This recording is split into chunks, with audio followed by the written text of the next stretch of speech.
a 19-year-old girl from the Philippines, ranked 140th in the world, with only 2 career wins to her name, walks onto a court in Miami with a wild card and dismantles the number 2 player on the planet. The crowd goes insane.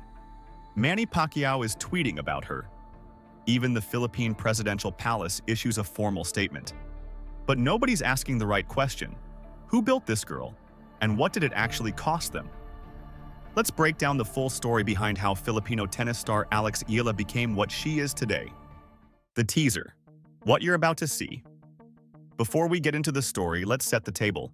Because what happened to Alex Eala in March 2025 wasn't a regular sports moment. It was a national awakening wrapped inside a tennis match. A country of 115 million people that had never once had a reason to watch women's tennis suddenly couldn't look away. Philippine flags packed the stands of Hard Rock Stadium in Florida. A press conference she gave at the Australian Open drew 171,000 viewers online. Coco Gauff's drew 29,000. Aryna Sabalenka's drew 9,000. Let that breathe for a second. And here's the thing nobody's framing correctly. This wasn't luck. This wasn't a one-week hot streak from a player who caught lightning in a bottle.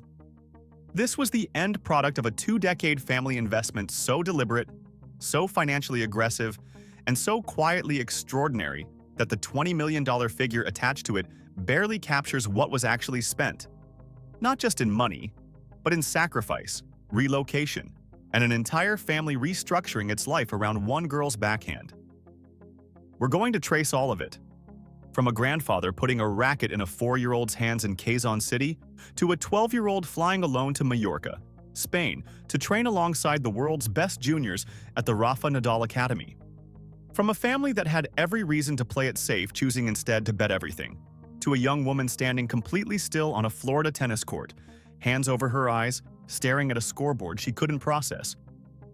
We're going to get into the controversies, the real ones and the manufactured ones, and there's a meaningful difference between those 2 categories that you deserve to understand.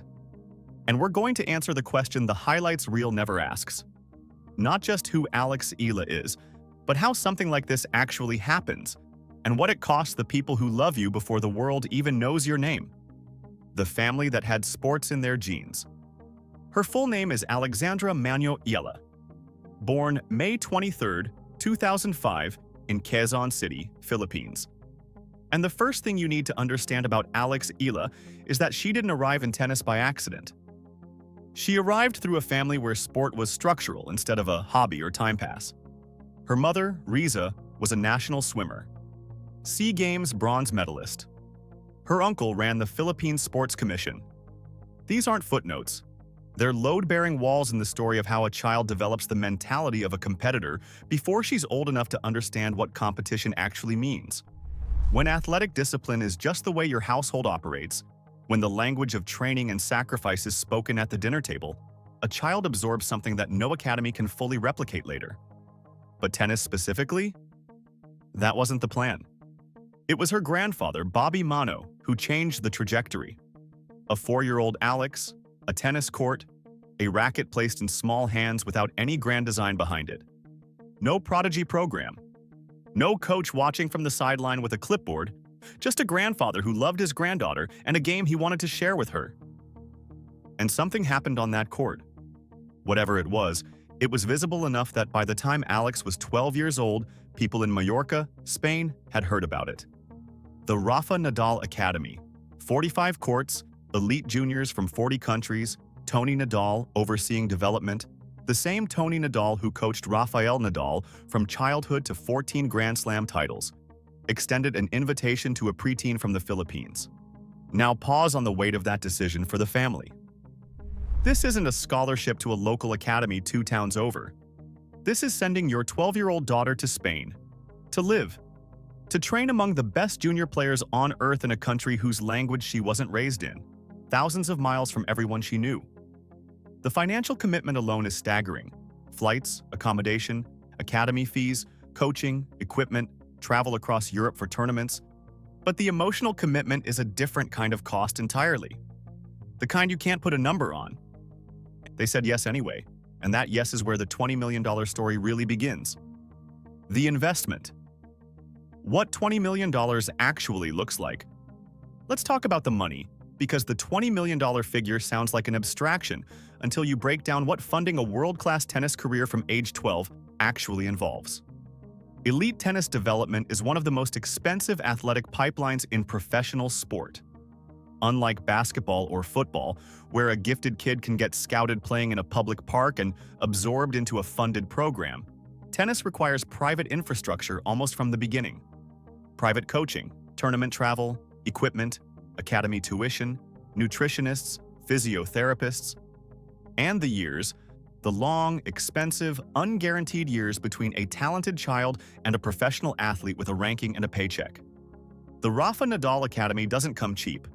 A full residential program there runs into tens of thousands annually before you've booked a single flight to a tournament. And junior tennis requires constant travel, across Europe, across continents, to accumulate the ranking points and experience that eventually make a professional career viable. Every tournament is a cost center. Most of them, in the early years, generate zero return. The Eala family didn't come from nowhere financially. This was not a family scraping together pennies hoping for a miracle. But sustaining a development pathway at this level, across this many years, in Europe and then globally, requires a level of deliberate financial commitment that most families, regardless of their starting position, would find genuinely daunting. And here's the part that makes it extraordinary. There was no guarantee, ever. Junior tennis is full of prodigies who didn't transition, players who dominated their age group, won prestigious tournaments, looked inevitable at 14, and were out of the sport by 22 without a single professional title to their name. The Eala family was investing in a probability, not a certainty. They were funding a dream that could have ended at any qualification round, at any point across a decade, with nothing to show for it except the education the journey provided. That's what $20 million in the context of this story actually means. Not a single transaction. A decade-long accumulation of bets placed on a daughter, compounding year after year on a road that had never been walked by anyone from their country before. No Filipino had ever been ranked in the WTA Top 100, not once. Not in 50 years of professional women's tennis. Alex wasn't following a path. She was building one, and her family was funding the construction. The junior years. Building the road as she walked it. By the time Alex arrived at the Rafa Nadal Academy in 2017, she had already won Les Petites Sauces, the most prestigious junior tournament in the world, and the one they call the Wimbledon of juniors, at just 12 years old. That was the moment the invitation arrived, and in hindsight, the result that validated everything the family had already quietly believed. What followed over the next several years was a methodical accumulation of junior titles that tracked exactly the kind of development trajectory elite academies are designed to produce. 2020 Australian Open Junior Doubles. Alex is 14, the youngest player in the tournament. She wins it. 2021 French Open Junior Doubles. She's just turned 16. Two-time Junior Grand Slam champion. These are extraordinary results. But they are doubles titles, shared courts, shared pressure, a partner absorbing half the weight of every match. The tennis world was watching and was genuinely impressed, but quietly holding one question in reserve. Could she do it alone? Then arrived 2022. US Open Girls Singles in New York. Alex didn't drop a single set the entire tournament. In the quarterfinals, she beat a player named Mira Andreeva, who at the time was relatively unknown. But today is a top 10 WTA professional who has won WTA 1000 titles. In the final, she beat Lucy Havlikova 6-2 and 6-4 without ever being in serious danger. That was the moment she became the first Filipino in history to win a Grand Slam singles title, at any level, in the entire history of the sport. The family had spent years and a fortune building toward this moment, and now it had arrived. A 17-year-old from Quezon City, trained in Mallorca, standing alone on the biggest junior stage in tennis, having just done something no one from her country had ever done before. But here's the part. Every highlights reel skips. Winning a junior Grand Slam and making it on the professional tour are not the same achievement. They're not even in the same category. The junior circuit is a controlled environment. Players your own age, similar development levels, a ranking system that exists in its own bubble. The professional tour is something else entirely. Grown women who have been grinding for a decade. Coaches who build match plans specifically designed to break you. A ranking system that starts you at 0 regardless of what you've accomplished as a junior. The real test was just beginning, and it was about to be brutal. The hard years. What transition actually costs? This chapter is the one that gets left out of the celebration posts, and it might be the most important part of the whole story. In 2023, Alex attempts to qualify for a Grand Slam for the first time at the Australian Open. She loses but didn't give up. The next year, she attempts all 4 Grand Slams but fails to qualify for every single one this time. All qualifying rounds, all losses. By the end of 2024, she had 5 ITF titles and 3 doubles titles, but 0 Grand Slam main draw appearances, and was ranked just outside the top 150.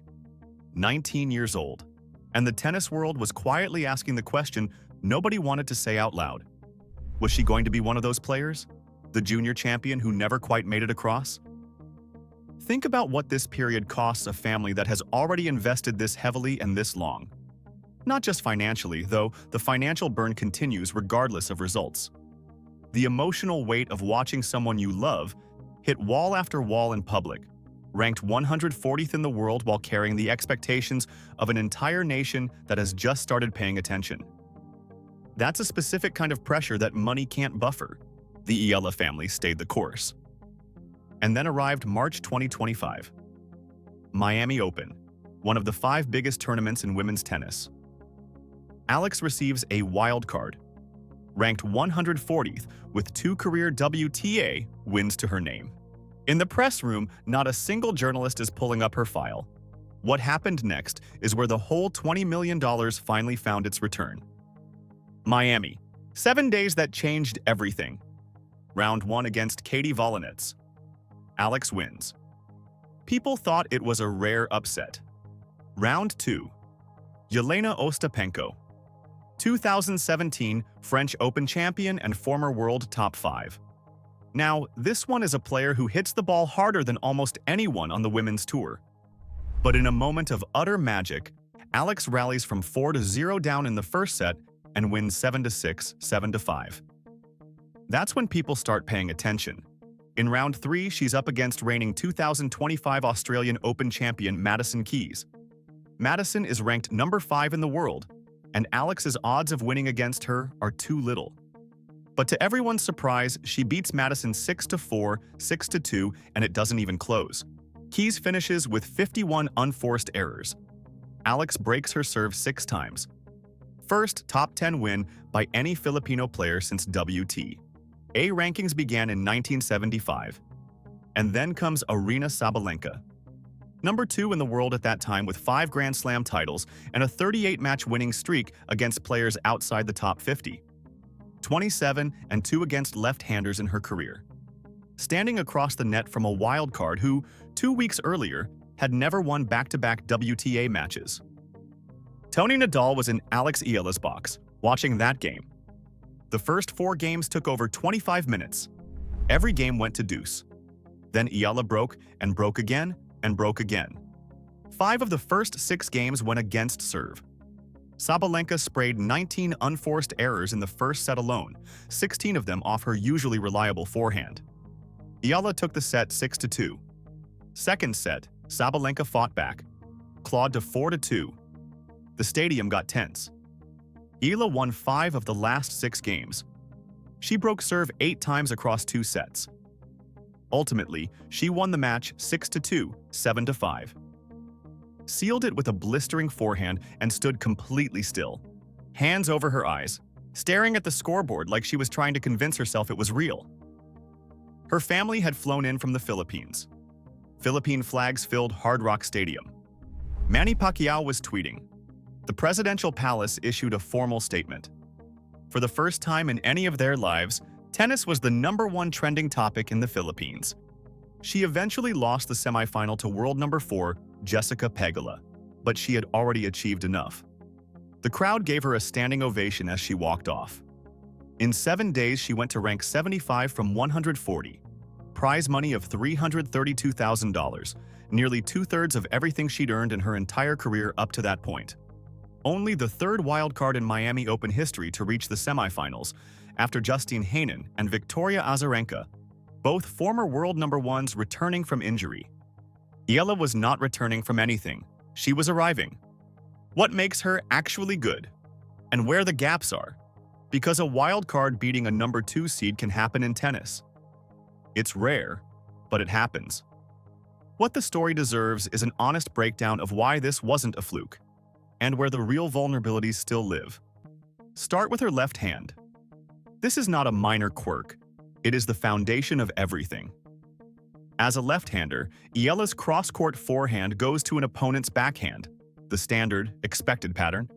But the angle and spin exit her strings in a direction that right-handed players face maybe a handful of times per year at this level. The geometry is unfamiliar. The spin pattern is unfamiliar. You can train for it, but there is no substitute for repetition, and most players on tour have very little of it against elite left-handers. Her return game is the second weapon, and it's genuinely elite. Not good for her level elite, but measurably elite by tour standards. She stands well inside the baseline, takes the ball early on the rise, and attacks second serves with an aggression that most players at her ranking simply don't have the technical confidence to produce. In 2025, her second serve return win rate across the season was 59%. That is a top 5 returner number. That is a weapon. Karolina Pliskova called her a pit bull and compared her to Dominika Cibulkova. The specific quality she highlighted was Eala's ability to transition from defense to attack in a single shot, absorbing a difficult ball and redirecting it at pace, immediately turning a survival situation into an offensive one. That transition speed, Pliskova said, is very hard to handle from the other side of the net. Now the honest part, because good analysis requires the full picture. Her serve lacks both pace and variation. She wins around 44% of points on her second serve, below tour average. Against aggressive returners who stand in and attack, it leaves her exposed at the start of rallies before her strengths can come into play. Her clay court record in 2025 at WTA level was under 25%. On slower surfaces against counterpunchers who can absorb her pace and redirect it, she struggles to create the early ball pressure that makes her dangerous on hard courts. And then there's the problem nobody addresses enough. After Miami, every coach on tour had her on video. Her patterns, her tendencies, her comfort zones and discomfort zones were all mapped. The second half of 2025, Madrid, Rome, Birmingham, Wuhan, was harder. Early exits, inconsistent results. The element of surprise was gone. And this is the actual test, not whether you can dismantle the number 2 seed when nobody's studied you, whether you can win when they have. The real controversies, the invented ones, and where she stands now. Before we close this story out, there's a conversation worth having. Because two very different types of stories are circulating about Alex Eala right now, and they are not equally real. The manufactured ones first because they're worth naming explicitly. Aryna Sabalenka did not make racist remarks about Eala. That story doesn't exist in any credible outlet. Not ESPN, not The Guardian, not the WTA. It was invented. Sabalenka is not facing a $150,000 fine over anything related to Eala. Also invented. Eala did not receive a $45 million Wilson endorsement deal. Michael Jordan did not select her as the new face of Air Jordan for $1.8 billion. Oprah Winfrey did not make racist remarks about her either. Every one of these has been fact-checked and debunked by Philippine journalism outlets, including Vera Files and Rappler. Every one of them continues to circulate because her name is now one of the most searched sports names in Southeast Asia, and there are people who have figured out how to monetize that attention. Now, you know what to ignore. The real controversies are more interesting. At the 2026 Australian Open, tournament organizers scheduled Eala's first-round match on a court with a capacity of roughly 1,000 people. What showed up was closer to 5,000. Thousands were turned away at the gates. The ones who got in brought the energy of a football crowd, screaming during rallies, celebrating her opponent's errors mid-point. Her opponent, Alicia Parks, lost the first set 6-0, admitted she cried during the changeover, then composed herself, won the next 2 sets, and eliminated Eala. The tournament publicly acknowledged the scheduling was a mistake. 2 camps formed. One argued the crowd behavior was genuinely unsportsmanlike. Cheering double faults is against tennis etiquette, and that etiquette exists for reasons. The other asked a fair question. Why are we expecting a brand new audience to arrive already fluent in the customs of a sport they discovered 6 months ago? Novak Djokovic, asked about it at a press conference, called it a very good problem to have.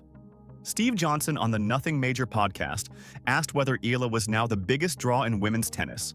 Answered immediately. Yes. Australia, standing room only. Dubai, standing room only. Her pre-tournament press conference at the Australian Open drew 171,000 viewers online. The WTA scheduled the first ever WTA event in the Philippines because she made it commercially necessary. Not a long campaign, not a funding bid. One player became famous enough that the WTA needed to be there. As of March 2026, she holds a career-high ranking of 31. Highest-ranked Filipino in the history of the WTA. Her portrait hangs in Nike's Ambassador Tunnel, alongside the greatest athletes the brand has ever worked with. She was named Philippines Female Athlete of the Year for the 8th consecutive time. She has a record of 3-2 against top 10 opponents. She's won her first WTA final, her first Grand Slam main draw match, her first WTA 125 title, her first SEA Games gold. And she is just 20 years old. When someone asked her after the Sabalenka win whether this was the kind of success she had imagined for herself, she said, "I think every player here has envisioned themselves as a successful tennis player. The goal is to win slams, to get the rankings. This is a good step toward where I want to be. The number 2 player in the world. Wildcard. In front of a country that never had a reason to watch women's tennis. And she called it a good step." That's not an athlete talking. That's a family's $20 million standing up and introducing itself. If you're not watching her yet, you're going to miss the rest of it. For more deep dives into the stories behind the athletes, everyone's watching but nobody's fully reading. You know where to find us. Subscribe to Global Status and let us know which part of Alex Eala's story fascinated you the most.